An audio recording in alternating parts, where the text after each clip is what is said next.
Si à 25 ans tu n'es pas marié, tu auras de bonnes raisons d'avoir honte. Si tu ris, tu ne seras pas distingué. Si ton visage exprime un sentiment, tu es vulgaire. Si un garçon t'embrasse sur la joue en public, tu es une putain. Si tu mentionnes l'existence d'un poil sur ton corps, tu es immonde. Si tu as du plaisir à manger, tu es une vache. Si tu as du plaisir à dormir, tu es une truie, etc.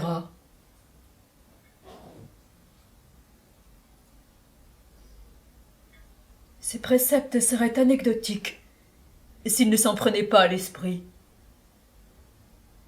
Car en fin de compte, ce qui est asséné à la nippone, à travers ces dogmes incongrus, c'est qu'il ne faut rien espérer de beau.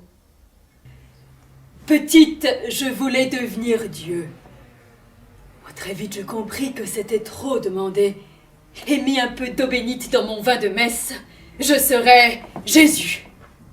Oh, j'eus rapidement conscience de mon excès d'ambition, et acceptai de faire martyr quand je serai grande. Bon adulte, je me résolus à être moins mégalomane, et à travailler comme interprète dans une société japonaise. Et là, c'était trop bien pour moi. Et je dus descendre un échelon pour devenir comptable. Mais il n'y avait pas de frein à ma foudroyante chute sociale. Je fus donc muté au poste de rien du tout. Malheureusement, j'aurais dû m'en douter. Rien du tout, c'était encore trop bien pour moi. Et ce fut alors que je reçus mon affectation ultime, nettoyeuse de chiottes.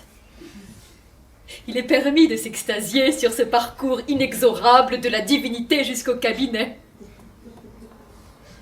On dit d'une cantatrice qui peut passer du soprano au contralto qu'elle possède une vaste tessiture. Eh bien, je me permets de souligner l'extraordinaire tessiture de mes talents, capable de chanter sur tous les registres, tant celui de Dieu que de Madame Pipi. Oh, la stupéfaction passée, je ressentis un soulagement étrange. L'avantage quand on récure des cuvettes souillées, c'est que l'on ne doit pas craindre de tomber plus bas.